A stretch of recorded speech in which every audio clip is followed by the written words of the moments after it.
Hello, my wonderful, beautiful friends, guys. Welcome back to r/EntitledPeople, where people think that they're the center of the universe and nobody else matters. And in today's episode, it's another wild one, guys. Karens are at it again. We've got parents demanding medical devices from people, thieving Karens getting mad that they can't steal from others, Karens on planes. Oh my goodness, you'll be shaking your head so much. I hope you enjoy the stories. Subscribe if you're not subscribed, and as always, you can send or link your post to this email right here.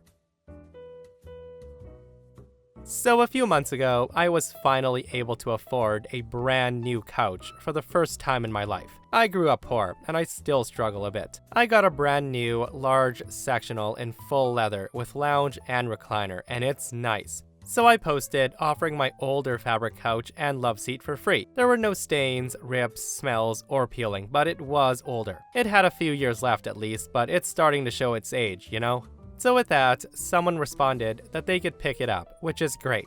They said they had a truck, but requested it be taken down the stairs for them already, which is not so great, but I do understand. The day the lady was set to pick up the old sets is the day my new sectional drop-off is scheduled for, which is great so far, right? So the day comes and she arrives in a minivan that in no way will fit the couch. Maybe the love seat with creative Jenga moves. And that's a strong maybe, if she didn't have her kids in the car with her. So there I was, in the middle of asking them why they said they had a truck when they don't, when the furniture store truck arrives with my sectional. While they're unloading the sectional, she tells them, no, don't unload it. Put it back on the truck and take it to her house. And I'm thinking, excuse you? Of course I say no way, to please take it upstairs to my apartment as planned, while I deal with the lady. The lady then argues with me that 1, I should deliver to her since she's a single mother. 2, why should her kids be stuck with old garbage, i.e. the older set? And 3,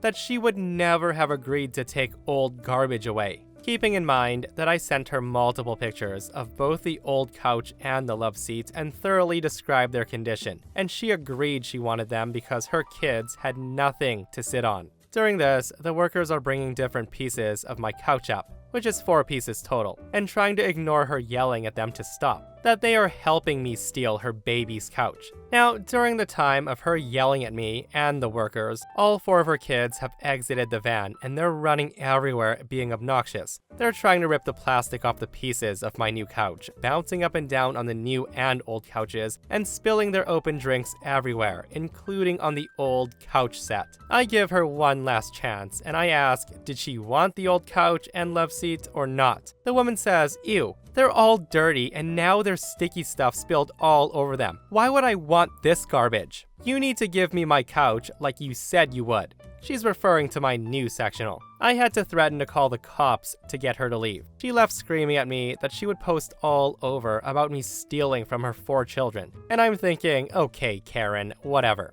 The day was hot, and the drinks were somehow super sticky, and the couches were already outside at this point. My building management is super picky about stuff being outside, which is understandable. Long story short, I had to pay someone $120 to take the perfectly good old couches to the dump, because her little hellions had trashed them in the matter of half an hour. I wonder what happened to her old couch. The woman is still messaging me after, asking when I would be delivering her sectional so she didn't have to call the cops on me. And at that, I blocked her number. My goodness, guys, not only is that woman entitled, but she sounded like she was off her rocker, because who in their right mind would demand a brand new couch from someone? And in my opinion, OP should have called the cops for sure, because her and her kids destroyed OP's property to the point that nobody else wants it. Like, what an a-hole move that was. Alright, this happened a few months ago, and it turned out to be longer than I thought when I typed it out. I was flying one of these cheap airlines where the seats are all crammed together, so I paid for a seat with more legroom, which also gave me free priority boarding. So after being one of the first people on board the plane, it's now pretty much fully boarded. Enter the entitled Karen, a mom and son who's about 12 years old, I would guess. I see them talking to a crew member for a while, but I go back to listening to my music and closing my eyes, when all of a sudden I feel a tap on my shoulder, so I remove my headphones. The woman's son is standing right next to me, and he says, "Hey, I'm flying with my mom, and I was wondering if you could swap seats with her so we could sit together." At that, I look over to where his mom is sitting, and it's a standard seat. I say to him, "No, I'm sorry." The kid looks a bit defeated, but he walks away. I then put my headphones in and start to relax when I hear a loud voice. It's Karen, and she says, excuse me?" I answer, "Yes." She says, "Me and my son need your seats as he's scared of flying, so we need to sit together." At that I respond, "I'm sorry to hear that, but I paid extra for a seat with extra legroom, so I won't be switching to a standard seat." At that, Karen says, "You're clearly by yourself. You can take my seat. You have to swap with me." At this point, I'm starting to get annoyed that she won't take no for an answer. I say to her, "No, I don't. And if you needed to sit together, then you should have paid extra to choose your seats, not bet that you can switch seats later." At this point, now Karen is starting to get agitated. She says to me, "I can't afford to pay extra for that. Just because you are rich doesn't mean everyone else is. I'm a single parent, so I have to save money. Now swap seats." Now, I'm not sure how rich I have to be to afford the $15 it costs to select a seat, but alright. And again, I'm really starting to get annoyed that she won't leave me alone. So I say to her again, "I'm not going to swap with you. Now please leave me alone." Karen then raises her voice even more and says, "Well, the flight attendant said you have to swap so we can sit together. Now do what she said and move." Now I've had enough, so I hit the flight crew button, and the same woman they were talking to earlier comes over. The flight attendant says, "How can I help you?" I say to her, "This lady wants to swap seats with me, and she says you told her." Karen then interrupts me and says, "He won't move. You told us he had to swap seats with us. Now make him move." The flight attendant then gives me a supportive look, and she mouths, "I'm sorry." She then turns to Karen and says, "I told you that this is the only open seat, so if you want to sit together, you could ask him if he's okay with swapping, not that you could force him to move. If he doesn't want to swap with you, you will have to go take your assigned seat." Karen then loses it, and she says, "I have to sit next to my son. You have to get this man to move or sit us somewhere else, or I'm going to sue you and delay this plane." The flight attendant says to her, "If you had to sit next to each other, you should have paid to select seats. Please stop bothering this man and go back to your seat, or I'll have the captain deplane you." At this point, Karen looks like she's going to explode. She stands there for a moment before turning around and heading back to her seat, mumbling something. The captain then calls out to prepare for takeoff, and I start to let go of the tension I built up. The flight attendant says, "I'm so sorry about that. When I told them to ask you, I didn't think this is what would happen." I told her it was fine, and we had a pretty nice chat during takeoff until she went back to do her job. She also gave me a free drink once service started, so despite that annoying start, it turned into a pretty nice flight. Guys, it always amazes me how entitled some people can be. And I don't know Karen's financial situation, but you'd think that if you're flying with a minor, you'd make extra sure to pay the few dollars so your child will sit right next to you. Like, why didn't Karen ask someone beside her to swap with her son? And I think we all know the answer to that. So here's a story that deals with an entitled Karen featuring my kids' health issues, and this is going to be a long one. When my oldest daughter was born, she had some significant heart problems. She was in NICU for a while, and then at 10 weeks, she developed a heart condition where her heart would beat excessively for no reason at all. She was in pediatric ICU for 2 weeks after nearly dying from organ failure. Thankfully, she's fine now. This particular incident happened about a week after she was released from ICU. She had been sent home with a portable heart monitor. We went to the cardiologist once a week for the batteries to be changed and the readings to be checked. On this day, we were sitting in the waiting room at the pediatric cardiology office. The wait times were insane, as there's only 2 doctors for the entire region, and it wasn't unusual to wait 30 minutes or longer for an appointment. The entitled dad and the bratty kid were the only other ones there. My daughter is asleep in her car seat carrier, and I'm lightly half dozing when something touches my knee.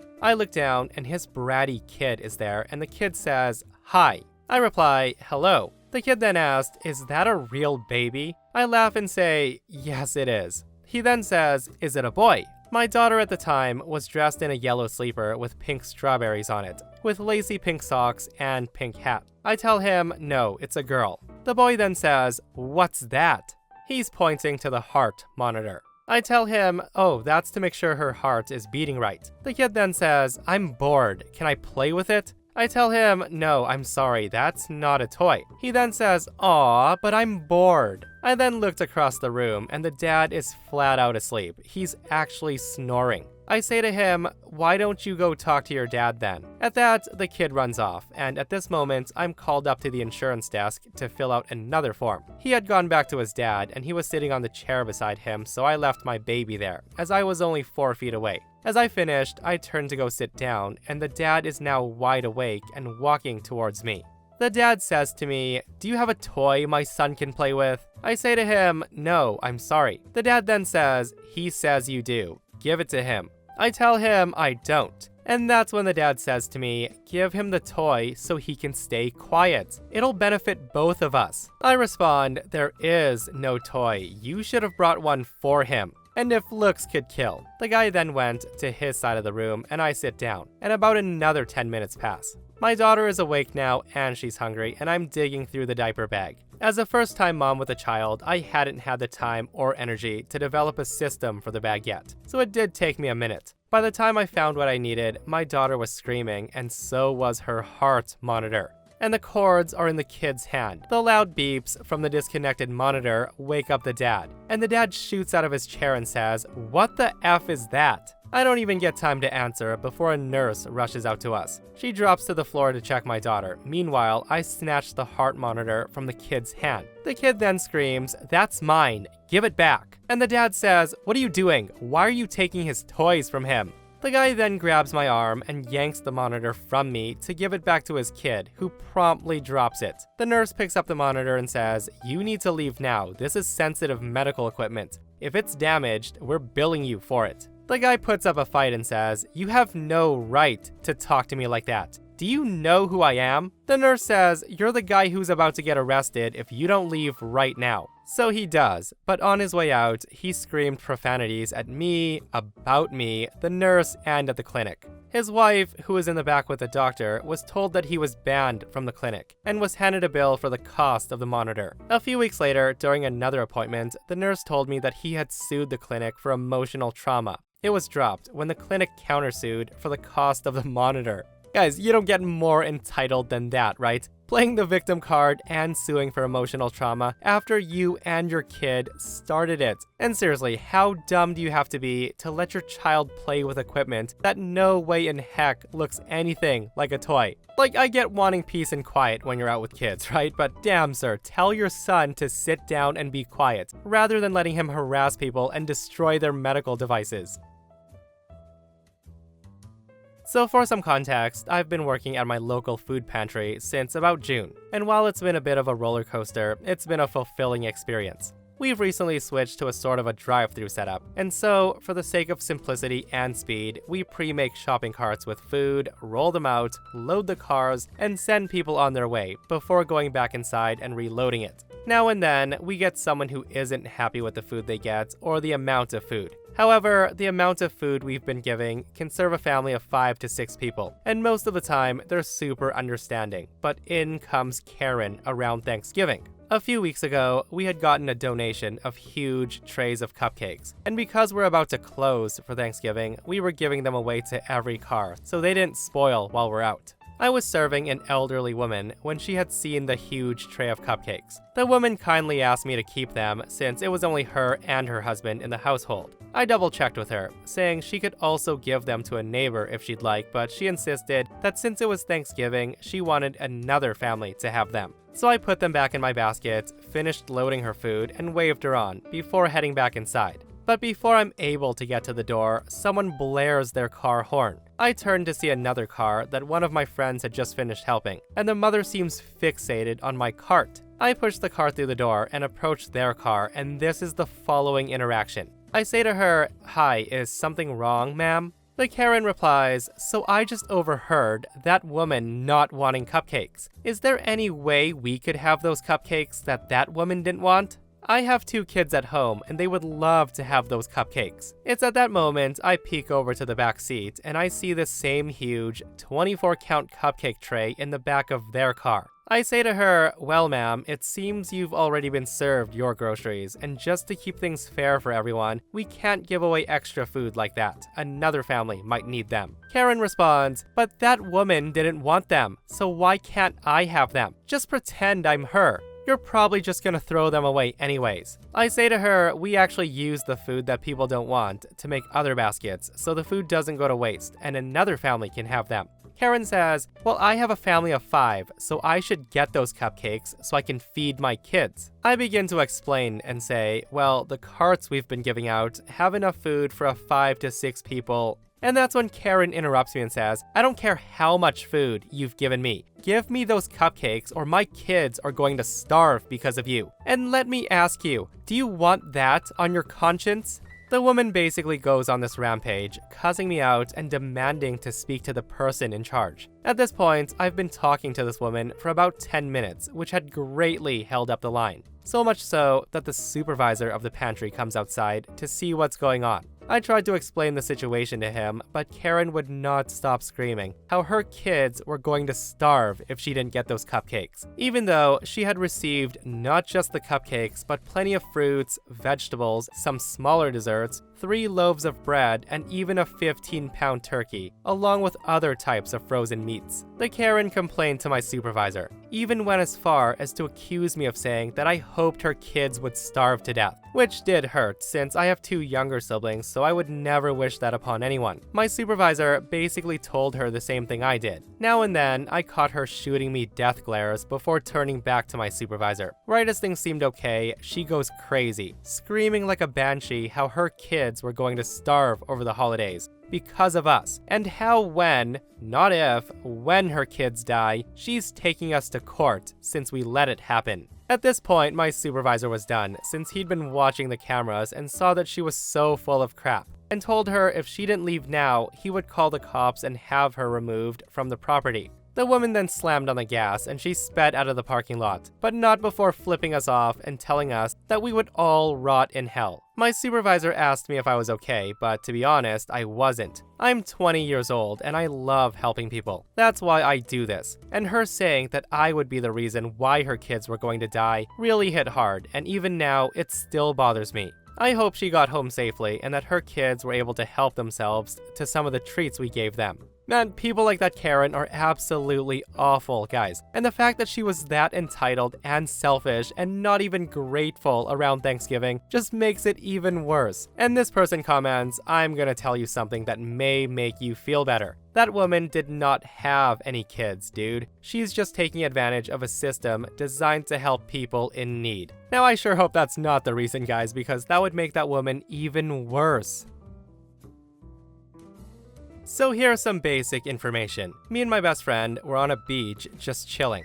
One thing I need to inform you about is my best friend is on the big-chested side of the spectrum. So like any big-chested woman, bikinis are a nightmare to her. She's always stared at, and that makes her really uncomfortable. Now onto the story. Me and her were hanging out in a secluded part of the beach. We had swam, and we decided to sit a bit. When we came back to our chairs, a family has settled down near us. The mom was in her late 30s, and the dad was like in his early 50s, and they had a child with them, a 9-ish-year-old boy. We didn't pay mind to them, we just sat on our chairs and talked for a bit. And that's when I noticed the dad of the family kind of looking at my friend, but again, I paid no mind. There was a bar nearby, and I asked my friend if she wanted something. She asked for a lemonade, so I go to the bar and I see the mom coming near me. I waited in line, and the mom comes to talk to me. She says to me, "Hi, I saw that you and your friend are nearby me and my family." I just nodded to her, and she says, "Listen, I think your friend is really beautiful, but she's showing too much cleavage." Hearing her say that, I looked at her,